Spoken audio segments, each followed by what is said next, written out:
বিজ্ঞ আদালত এই শিশুকে 7 দিনের রিমান্ড দিয়েছে, যেটা আইন এটাকে করে না।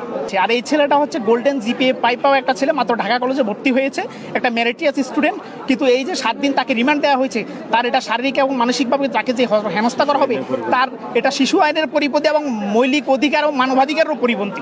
তার জন্ম আমরা আদালতে জমা দিয়েছি। তার বয়স হচ্ছে মাত্র 17 বছর, কিন্তু তাকে আজকে 7 দিনের রিমান্ড নেওয়া হয়েছে। আমরা 4 দিন থেকে প্রতিদিন সকাল থেকে সন্ধ্যা পর্যন্ত এখানে অপেক্ষা করতাম।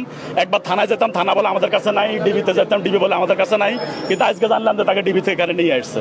যেটা হচ্ছে এখানে ওর অ্যাকুইজড হচ্ছে 16 নম্বরে, যার নাম হচ্ছে হাসনাতুল ইসলাম ফায়াজ, একাডেমিক সার্টিফিকেট এবং অ্যাকর্ডিং টু বার্থ সার্টিফিকেট তার বয়স হচ্ছে 17 বছর 3 মাস। হ্যাঁ, 17 বছর প্লাস। কিন্তু আমরা যেটা একাডেমিক সার্টিফিকেট অনুযায়ী, যেহেতু তার বয়স কম, আমরা বিজ্ঞ আদালতে একটা অ্যাপ্লিকেশন দিয়েছি যে তাকে শিশু আদালতে প্রেরণ করার জন্য এবং রিমান্ড স্থগিত রাখার জন্য বা আমাদের পিটিশনটা নথিভুক্ত করার জন্য। কিন্তু বিজ্ঞ আদালত আমাদের কোনো কথাই শুনলেন না। তিনি এটা যেহেতু তাকে সাসপেক্টেড করা হচ্ছে শিশু একাডেমিক সার্টিফিকেট অনুযায়ী, তাহলে অবশ্যই তিনি এটা পেন্ডিং রাখতে পারতেন, বয়স চাষাবাসের জন্য রাখতে পারতেন। কিন্তু বিজ্ঞ আদালত এই শিশুকে 7 দিনের রিমান্ড দিয়েছে, যেটা আইন এটাকে করে না। তো আমরা এটা একটা যেটা পেয়েছি যে উনি আমাদের যদি পিটিশনটা নথিভুক্ত রাখতে পারতো বা বয়স যাচাই বাছাইয়ের জন্য রাখতে পারতো, তাহলে উনি একটা টাইমে, এটা সার্টেন টাইমে সাসপেক্টটা ক্লিয়ার হয়ে যেতে পারতাম, যেহেতু একাডেমিক সার্টিফিকেট এবং বার্থ সার্টিফিকেট আমাদের আছে। আর এই ছেলেটা হচ্ছে গোল্ডেন জিপিএ পাওয়া একটা ছেলে, মাত্র ঢাকা কলেজে ভর্তি হয়েছে, একটা মেরিটিয়াস স্টুডেন্ট। কিন্তু এই যে 7 দিন তাকে রিমান্ড দেওয়া হয়েছে, তার এটা শারীরিক এবং মানসিকভাবে তাকে যে হেনস্থা করা হবে, তার এটা শিশু আইনের পরিপন্থী এবং মৌলিক অধিকার এবং মানবাধিকারেরও পরিপন্থী। তাকে যখনই আন্দোলন শুরু হয়েছে, আমরা তাকে পরিবারের পক্ষ থেকে তাকে সতর্ক করছি যে দেশের যেন ঘর থেকে না বাইর হয়। কারণ আমরা সে এবার গোল্ডেন এ প্লাস পাইছে শামসুল হক খান স্কুল অ্যান্ড কলেজ থেকে, বিজ্ঞান বিভাগ থেকে। সে ঢাকা কলেজে মাত্র ভর্তি হয়েছে। আমরা বললাম তুই এখন এই সময় একাডেমিক কিছু কোর্স তাকে করাচ্ছিলাম, কিন্তু সে কখনো এগুলোর সাথে জড়িত ছিল না।